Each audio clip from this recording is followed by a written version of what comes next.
Bismillahirrahmanirrahim. Assalamu alaikum dear students. Welcome back to our YouTube channel Al-Wajid Academy of Sciences.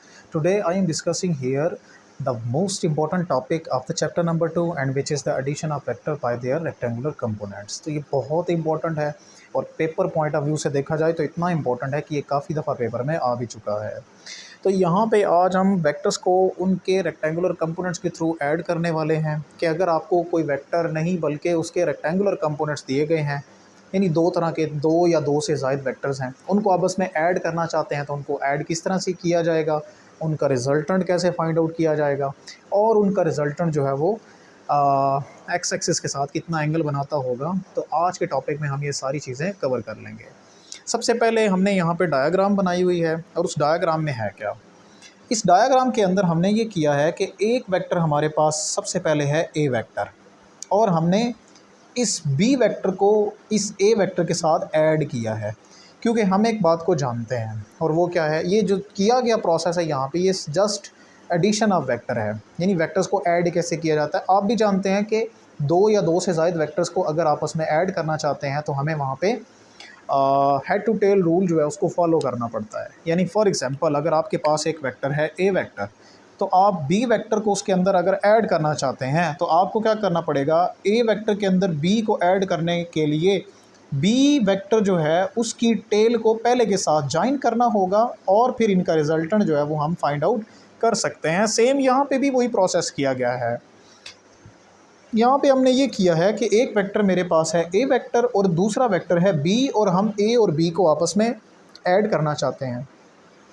Add करने के लिए हमने ये किया है कि ए के हेड के ऊपर बी की टेल को हमने जॉइन कर दिया और ये हमारे पास पूरे का पूरा स्ट्रक्चर जो है वो बन चुका है। रिजल्टेंट निकालने के लिए रिजल्टेंट हमेशा उसकी पहचान भी यही होती है कि रिजल्टेंट जो है उसकी टेल और फर्स्ट वेक्टर की टेल आपस में मिलती है, जबकि आखिरी वेक्टर का हेड और रिजल्टेंट का हेड आपस में मिल जाता है। तो क्योंकि टॉपिक का नाम क्या है, addition of vector by their rectangular components, तो हमें ए और बी के रेक्टेंगुलर कंपोनेंट्स जो हैं उनको फाइंड आउट करना है और उनको फाइंड आउट करने के बाद हम क्या करेंगे, वेक्टर एडिशन जो सिंपल होती है उस तरह हम उनको आपस में ऐड कर देंगे।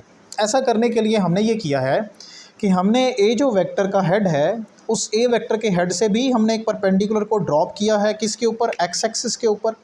और इसी तरह से हमने जो बी वेक्टर है बी वेक्टर के हेड से भी एक परपेंडिकुलर ड्रॉप किया है एक्स एक्सिस के ऊपर, जो कि आर पॉइंट पे टच करता है और इनको नाम भी दे दिए हैं। सेम हेयर हमने यहाँ पे ए वेक्टर जो है उसके हेड से एक परपेंडिकुलर जो है वो ड्रॉप किया है, किस लाइन पे, आर पी लाइन या पी आर लाइन भी आप इसे कह सकते हैं, उसके ऊपर जो कि पॉइंट एस पे उसको क्या करता है, टच करता है। अब हमने इनको नाम दे देने हैं इनके रेक्टेंगुलर कंपोनेंट्स के तहत। यानी किस तरह से, अगर ए वेक्टर से आपने परपेंडिकुलर ड्रॉप किया है एक्स एक्सिस पे, इट मींस दैट ये जो ओ से लेकर क्यू तक का डिस्टेंस होगा वो बेसिकली ए वेक्टर का एक्स कंपोनेंट जो है वो होगा। एक्स कंपोनेंट को फाइंड आउट करने के बाद हम क्या करते हैं, अब हम इसका वाई कंपोनेंट जो है वो उसको लिख लेंगे और ड्रॉ कर लेंगे।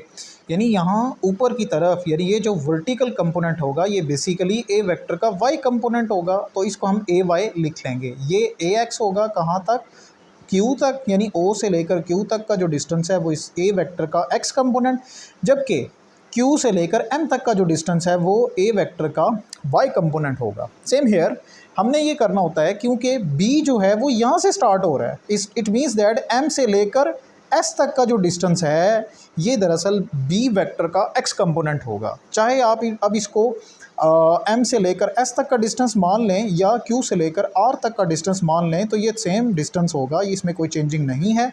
इट मीन्स दैट कि एम से एस तक का जो डिस्टेंस है वो बी का एक्स कंपोनेंट है। सेम हेयर एस से लेकर पी तक का जो डिस्टेंस होगा वो दरअसल बी वेक्टर का वाई कंपोनेंट, जिसको मैं बी वाई लिख लूँगा।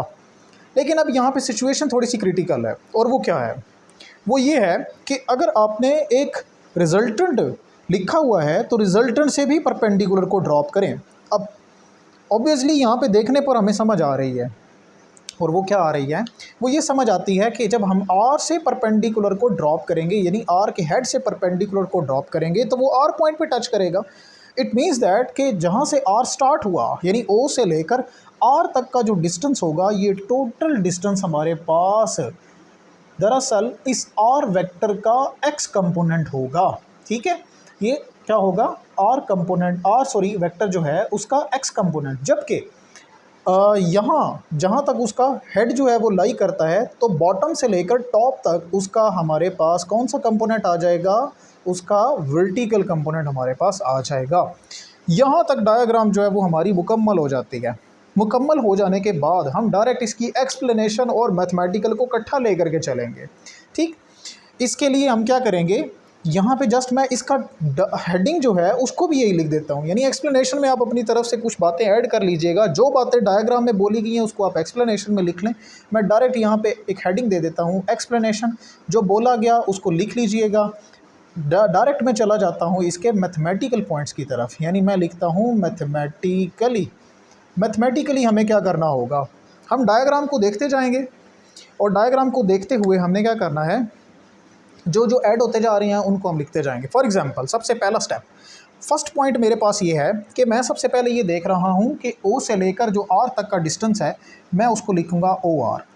अच्छा तरीका तो ये है कि सबसे पहले मैं यहाँ पे ये लिख देता हूँ अलॉन्ग एक्स एक्सिस। ठीक, अलॉन्ग एक्स एक्सिस, यानी हम एक्स एक्सिस के अलॉन्ग पहले चलेंगे। एक्स एक्सिस के अलॉन्ग में क्या होगा, ओ से लेकर आर तक का जो डिस्टेंस है वो मैं लिखने जा रहा हूँ। ये ओ से लेकर आर तक का डिस्टेंस जो है ये दरअसल दो तरह के डिस्टेंसेस के सम के बराबर है। कौन कौन से, ओ से लेकर क्यू तक प्लस क्यू से लेकर आर तक। तो ये तो देखने पर ही समझ आ जाती है। तो O R distance is basically the sum of O Q distance plus Q R distance. But रुकना नहीं है, इसको लेकर के चलना है। कैसे, ओ क्यू डिस्टेंस मुझे मालूम है, ओ से लेकर जो क्यू तक का डिस्टेंस है वो ए एक्स, यानी x component of the vector A के बराबर है। बट क्यू से लेकर आर तक का डिस्टेंस और भी किसी डिस्टेंस के बराबर है। किसके बराबर है, क्यू आर डिस्टेंस और एम एस डिस्टेंस, दरअसल ये आपस में बराबर हैं। तो मैं यहाँ पे इसके सामने लिखने जा रहा हूँ, since Q R distance is basically equals to M S distance, so therefore O R vector या ओ आर डिस्टेंस कहें, वो बराबर होगा O Q plus Q R की जगह पे मैं लिखूंगा क्या, M S distance, and which will becomes equals to O से लेकर आर तक का डिस्टेंस दरअसल आर एक्स के बराबर है। और ये बात हम पहले से जानते हैं, यानी ओ से लेकर आर तक का जो टोटल डिस्टेंस है वो दरअसल X component of the R vector यानी आर एक्स के बराबर है। ओ क्यू भी मालूम है, ओ क्यू जो है वो मेरे पास ए एक्स के बराबर है, बट एम एस डिस्टेंस मेरे पास बी एक्स के बराबर है। यहाँ तक एक्स एक्सिस जो है उसका काम ख़त्म हो जाता है।